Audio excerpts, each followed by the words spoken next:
You've dated charmers who knew exactly what to say, but left you shattered. You've clung to people who made your heart race, but your soul ache. You've ignored the red flags because the intensity felt like passion. You've mistaken inconsistency for mystery.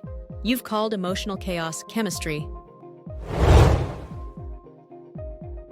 You keep thinking, maybe this time it'll be different. You want to believe that love means effort, even if it drains you. You've cried over people who couldn't even text you back. You've begged for clarity from someone who thrived on confusion. You've built futures in your head based on one good weekend. You've rewritten yourself to fit into someone else's mold. You've waited for them to change instead of walking away. You've accepted less, hoping it would turn into more. You've confused attention with affection. You've romanticized inconsistency. You've labeled red flags as quirks. You've chased validation that never comes. You've taken silence as a challenge, not a message. You've told your friends, they're just complicated, when deep down, you felt the dread. You've normalized being anxious around someone who should make you feel safe. You've clung to hope because letting go feels like failure. You've settled for maybes when you deserve certainty. You've ignored your gut more times than you can count. You've convinced yourself that they care, just differently. You've been loyal to people who weren't even honest. You've found meaning in mixed signals. You've made excuses because love shouldn't be this hard, but it always is. You've said, it's complicated, but it's really just painful. You've confused longing with love. You've stayed longer than you should because you didn't want to start over again. And you keep hoping, because deep down, you believe love is supposed to hurt. Or drawn to what feels familiar, even when familiar has always been painful. The nervous system remembers patterns long after the conscious mind forgets. That's why someone who mirrors your earliest emotional dynamics feels like home. You're not choosing wrong, you're choosing what your body thinks is safe. But safety doesn't always mean peace. Sometimes it just means repetition. We unconsciously reenact childhood wounds, hoping to finally get it right. You chase people who remind you of the ones who let you down, because maybe this time they won't. Your instincts aren't broken. They were trained in survival, not in love. You learned to find meaning in mixed signals because that's all you ever knew. When affection came in bursts, you learned to hold on tighter when it disappeared. You think you're attracted to mystery, but you're reacting to emotional unavailability. You crave love, but only know how to survive longing. You mistake emotional intensity for intimacy. You call it chemistry, but it's actually your trauma dancing with theirs. You feel the adrenaline and call it connection.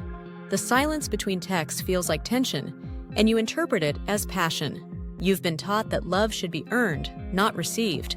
So when it arrives easily, you question its value. You run toward emotional roller coasters because they feel alive. You run from emotional stability because it feels dead. You confuse peace with boredom. You've internalized the belief that suffering equals significance. You measure love by how much it hurts, because that's what you knew. The more inconsistent they are, the harder you try. The more unavailable they are, the more invested you become. You think you're chasing them, but you're chasing healing through them. You try to prove your worth to people who reflect your earliest self-doubt. You repeat patterns not because you're weak, but because they're wired into you. And awareness is the first step to breaking that wiring. This isn't your fault, but it is your chance to change it. And familiar often means emotionally unavailable, distant, hot and cold, addictive, because somewhere along the line, usually childhood, you were trained to chase love that doesn't come easy. You're used to walking on eggshells, so when someone walks carefully around your heart, it feels fake. You're used to being exquisite, so consistent attention feels suspicious. You're used to mixed messages, so direct honesty makes you uncomfortable. You've been so conditioned to fight for love that when it's freely offered, you don't trust it. You question kindness, but justify manipulation. You pull away from those who want to stay and cling to those who leave. You analyze every message, read between every line, because you're waiting for the shift, the moment they pull back. You feel safe when you're uncertain, because you've trained yourself to function in emotional survival mode. You don't know how to just receive. You always feel like you have to earn. You're waiting for the punishment that usually follows love. You call emotional safety boring, but really, it's just unfamiliar. You second-guess healthy behavior because it doesn't match the pain you're used to. You confuse emotional steadiness with lack of depth.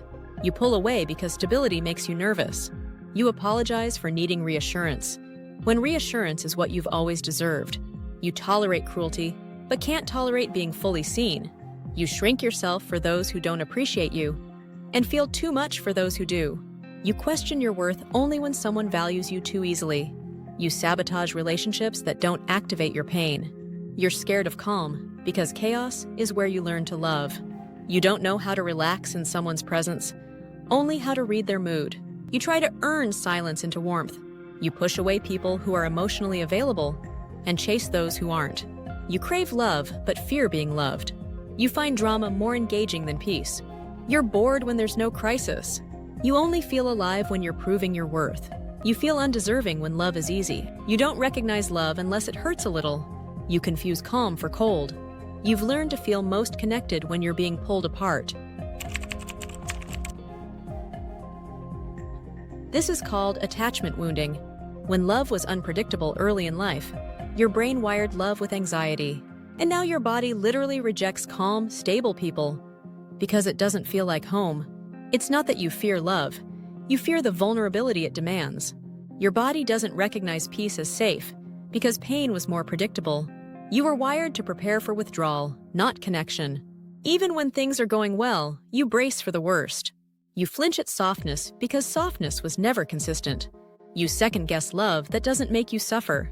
You feel uneasy when you're not fighting for someone's attention. Calm makes you question the depth of the connection. You crave intensity, not realizing it's rooted in instability. Real love feels slow, and that slowness scares you. You're not rejecting good people. Your system is rejecting unfamiliar safety. Your nervous system still thinks chaos equals love. You don't feel butterflies, you feel survival mode activating. When there's no tension, you create it, just to feel something. You interpret warmth as weakness, because you're used to control. Your comfort zone was unpredictability, not affection. You confuse silence with punishment, not peace. You feel invisible when you're not proving your worth. You feel suspicious when someone doesn't pull away after closeness. You anticipate abandonment even in the most stable connections. You equate love with being needed, not being valued. You prepare for rejection the moment someone gets close. You fear being understood because that makes you vulnerable. True intimacy threatens the walls you built to survive. Healing means letting those walls fall, brick by brick, breath by breath. This is called attachment wounding. When love was unpredictable early in life, your brain wired love with anxiety. And now your body literally rejects calm, stable people because it doesn't feel like home. You feel a spark, but it's not attraction. It's anxiety dressed up as desire. You overlook red flags because your brain is wired for hope, not safety. You crave the high of connection and tolerate the crash that follows. You fall fast and deep, then spend weeks wondering where it all went wrong. You get hooked on the inconsistency, never knowing what version of them you'll get. When they pull away, you double your efforts. When they give you crumbs, you treat them like a feast. You fantasize about the person they were for the first week and ignore who they are now. You rewrite memories to protect your longing. You chase people who don't want to be caught. You wait for texts that never come. You draft messages you never send. You keep forgiving patterns that don't change. You settle for being chosen last, just to be chosen at all. You think if you can just love them enough, they'll finally stay.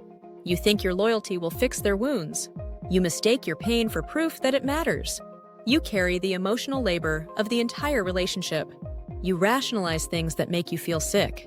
You tell your friends, it's complicated, when it's actually very clear. You excuse behavior that would horrify you if a friend went through it. You believe if you let go, it means you failed. You fear starting over more than staying stuck. You think you're fighting for love, but really, you're fighting your own fear of abandonment. And every time it ends, you blame yourself. Then you start over, with someone just like the last. Healing doesn't always feel like progress. Sometimes it feels like grief.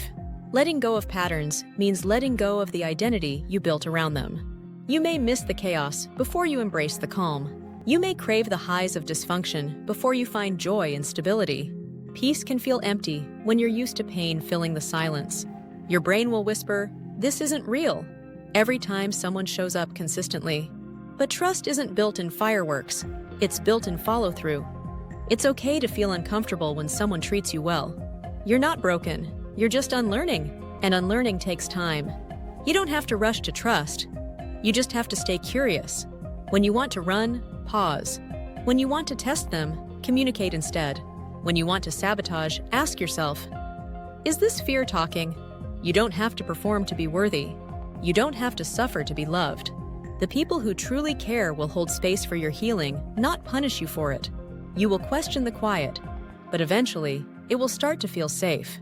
You will flinch at kindness, but one day, you'll lean into it. You will doubt, then believe. Fall apart, then rebuild.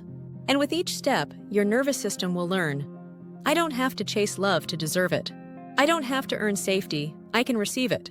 This new story may start slowly, but it will be real. And you'll realize peace isn't boring. It's the love you've been waiting for. You're not broken. You're just healing. And one day, you'll stop chasing love that hurts, because you'll finally feel safe enough to receive the kind that doesn't. Healing doesn't look dramatic. Sometimes it looks like silence, like sitting with your feelings instead of avoiding them. It looks like choosing to walk away when you used to beg to stay. It looks like deleting the number you memorized. It looks like not answering a text that only leads to more pain. It looks like no longer explaining your worth to someone who never saw it. It looks like saying no without guilt, like waking up and not checking your phone in hope, like choosing peace, even if it means being alone. It looks like crying because you miss them, and still not going back. It looks like believing you deserve more, even when your heart wants less. It's slow, it's lonely, and it's absolutely worth it. Because healing leads to freedom, and freedom leads to the kind of love you don't have to beg for. Start noticing your patterns without judging them. Write them down. Say them out loud. Bring them into the light. Awareness is how you begin rewiring the old story. And give yourself compassion. You weren't taught how to choose love. You were taught how to survive. The right person won't confuse you. They won't make you feel like you have to earn every text, every hug, every bit of their attention. The right love will feel steady, safe, quiet even, and that's how you'll know it's real.